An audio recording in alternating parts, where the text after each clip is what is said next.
비트코인 왕자입니다.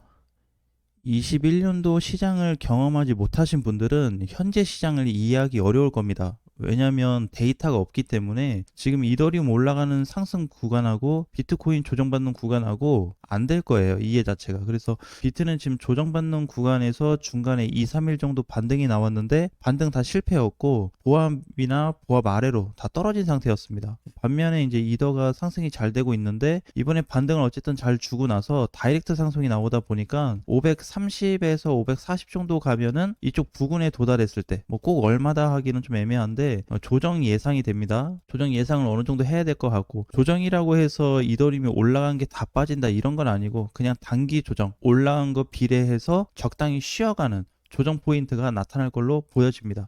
그리고 알트코인도 보면 지금 이제 뭐 만트라 같은 경우에는 사실 장중에 60% 이상 올라가서 좋은 코인으로 보여질 수는 있겠지만 이미 망가진 코인이기 때문에 좀 조심을 하셔야 되고요. 너보스 같은 케이스는 괜찮습니다. 너보스는 왜 이렇게 밀렸냐면 오늘 상승 자리가 돌파 자리였어요. 정확한 가격은 애매하지만 8.2에서 8.3 정도 되는데 이걸 지금 뚫어주지 못했죠. 그래서 8.16으로 내려온 상태이기 때문에 종가까지 8.2 이상 최소한의 그 가격 위를 만들어주지 못하면 돌파 실패로 됩니다. 그래서 너보스 같은 경우에도 저번에 보면 이제 급등 나왔던 밀린 자리 있죠. 이런 식의 포인트가 그냥 똑같아요. 대신에 이제 뭐가 달라졌죠? 거래량이 많이 달라졌습니다. 저번에 거래 대비 대략 2배 이상의 자금이 좀 들어왔기 때문에 관심 있게 봐야 되는 포지션으로 보셔야 될 것 같아요. 그래서 이런 코인들은 이제 상승 후 눌리고 상승할 때 따라가는 게 아니고 상승하고 돌파냐 돌파 아니냐 지금도 마찬가지예요. 우리 저번 주에 영상 봤던 것처럼 돌파가 된 코인과 돌파 후 조정받고 있는 코인하고 그냥 상단 맞고 밀리는 코인하고 분류를 해서 보셔야 되거든요. 너버스는 이제 두 번째 케이스죠.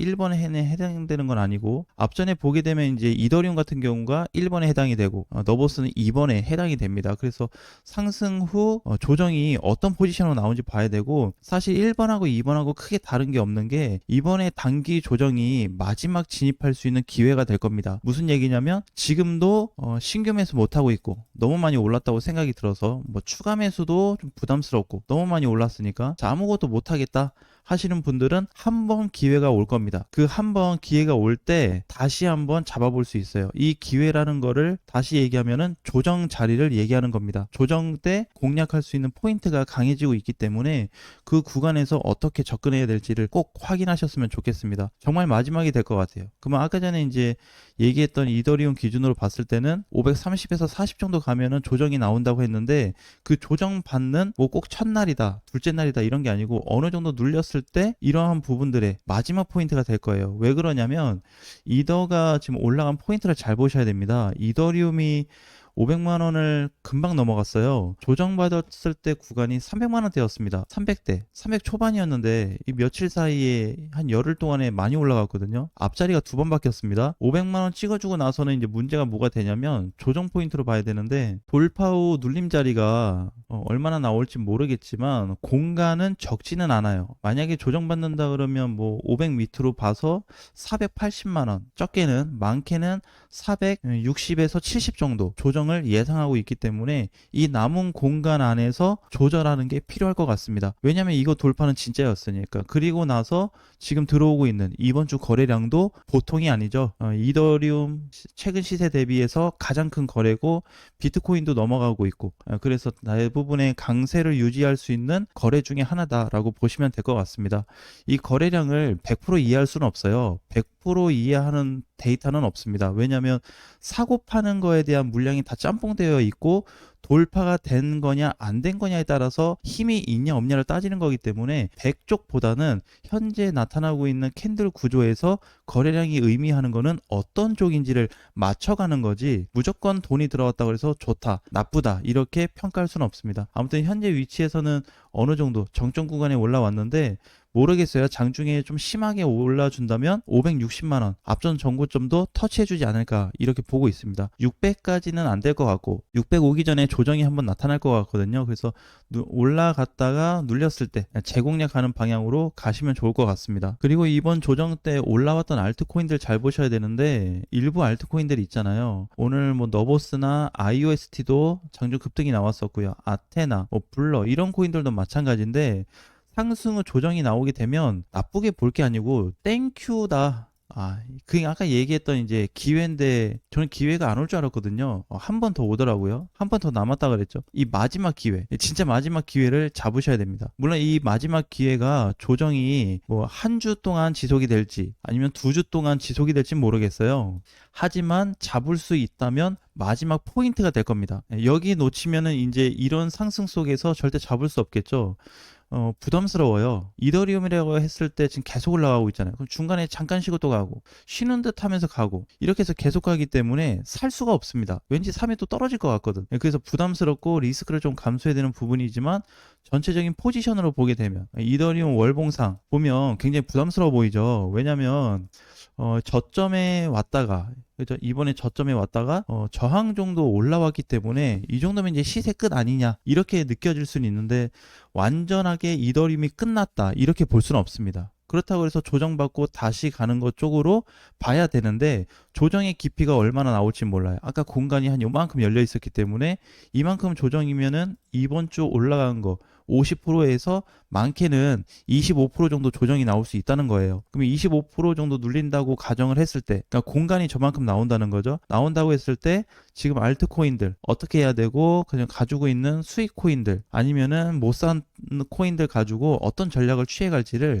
반드시 따져볼 필요가 있습니다. 굉장히 중요합니다. 그 다음에 이제 두 번째는 앞전 라인까지 다 올려줬어요. 근데 이상하죠? 뭐가 이상하죠? 진짜 같지가 않아요, 왠지. 왜냐면 21년도에 거래가 왕창 들어왔는데 이번에는 왜 거래가 없이 이렇게 올라가 줄까요? 자, 거래 없이 올라가는 때가 항상 좋았을까요, 이렇게? 거래 없이 올라간 거. 거래 없이 잘 올라갔는데 항상 보면은 결과는 어떻게? 다 무너졌습니다. 안 좋은 포인트죠? 근데 지금은 좀 달라요. 지금은 그냥 올라가서 다시 바닥으로 떨어진다. 이런 관점보다는 단기 조정 이후에 천장이 뚫려버릴 수 있는 위치까지도 파악을 해야 되기 때문에 조심스러운 자리로 보셔야 돼요. 시간이 지나갈수록 이더리움 월봉 포지션이 자꾸 강해집니다. 여기 하나, 둘, 셋, 크게 보면 한 네 번째잖아요. 네 번째인데 강소의 구조가 100이었던 자리에서 밀리고 반등이 나왔는데 여기에서 대폭 축소가 한번 됐고 한 30 정도까지 급감했었습니다.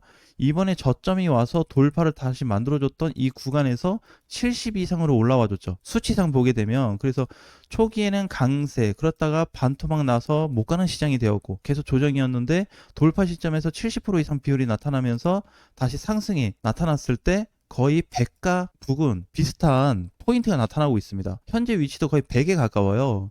그러면은 얘는 이때 더 올라갔는데 못 올라갔는데 100이면 어떻게 바라봐야 될까? 단순 조정이 아니라는 거죠. 그래서 약조정을 받고 살짝 가줄지, 그러니까 이런 식으로 조정을 받고 다시 날아가주는 패턴이 나올지 아니면 이렇게 조금 시간적으로 뺐다가 이렇게 가줄지 모르겠지만 상승에 대한 무게 포인트가 자꾸 늘어날 거예요. 그래서 제가 예상하는 거는 8월 달에 진입을 하게 되면 현재 나왔던 최대치, 이더리움으로 보면 최대치가 100인데 100 수치가 오버될 수 있는 가능성이 매우 높게 나타나고 있습니다. 이거를 지금 따지는 게 중요할 것 같아요. 그래서 이번에 보게 되면 고점에 왔을 때 기준입니다. 여러 차례 보지만 통째로 보면 네 번째이기 때문에 네 번째 올라온 상황에서 현재 이더리움이 얼마나 큰 강세를 주고 있냐. 그러니까 여기서 만약에 수치가 저번처럼 뭐 30이나 40 라인으로 떨어졌다 그러면 의심을 한번 해봐야 돼요. 올라오긴 했는데 거래 없이 올라오다 보니까 힘이 약해졌구나. 조정받고 뚫릴 때 거래가 몰릴 수 있는 포인트가 다시 나올 수 있거든요. 이 부분이 지금 중요합니다. 어쨌든 지금 가장 주된 거는 이더리움하고 알트코인에 자금이 많이 들어왔다는 거예요. 21년도를 경험하신 분들이라면 대략적으로 무슨 얘기인지는 아실 겁니다. 21년도에 비트코인이 이런 식으로 해서 고점 실패를 했거든요. 이렇게 갔다가 다시 무너져서 하락장이 왔잖아요. 지금은 과거 포지션을 보게 되면은 강도가 50에서 100으로 늘어난 기준이기 때문에 같은 고점의 위치에 있지만 강도 기준이 완전히 달라지고 있습니다. 이거를 체크를 해서 어떤 전략을 취해야 되는지가 가장 중요한 포인트가 될 것 같습니다. 그래야지 조정받아도 흔들림 없고 눌리면 뭐 지금 팔았다가 뭐 다시 사든지 아니면 난 그냥 떨어질 때 더 사든지 여러 가지 작전을 한번 펼칠 수 있겠죠. 그래서 현재 결론은 이더리움은 단기간에 끝나지 않을 거다. 그래서 조정이 어떤 식으로 나올지 모르겠지만 그 조정을 버틸 수 있는 가능성이 훨씬 더 큰 쪽으로 보고 있기 때문에 너무 염려하거나 코인들이 올라가서 못 샀다고 놓쳤다라는 관점으로 보기에는 아직 이른 것 같습니다. 그래서 일봉상에서 이더가 또 오늘 상승 후 뭐 얼마나 올라가 줄지 모르겠지만 거의 조정 근처에 다 왔기 때문에 그거 한번 지켜보고 최종적인 상태 보고 그 다음에 전략을 한번 취해 보시는 것도 좋을 것 같습니다. 결국에는 지금 비트 빼고는 난 다 좋다고 생각해요. 사실 비트코인도 좋은 거예요. 무너짐 없이 지자리 지켜주고 있잖아요. 그러니까 지켜주고만 해도 좋은 거고, 이더리움은 못 갔는데 이제 시작하고 있고, 알트코인도 못 갔는데 시작하고 있잖아요. 그래서 이 비트코인이 결과적으로 올라와 줄 때까지 기다려주고 있는 겁니다. 결과적으로 비트가 중요 이탈 부분이 붕괴가 돼버리면 전체 하락장으로 바뀔 거예요. 조정장이든 하락장이든 동시에 올 수 있기 때문에 그 부분을 관심 있게 갖고 시장 분석을 하셔야 될 것 같습니다.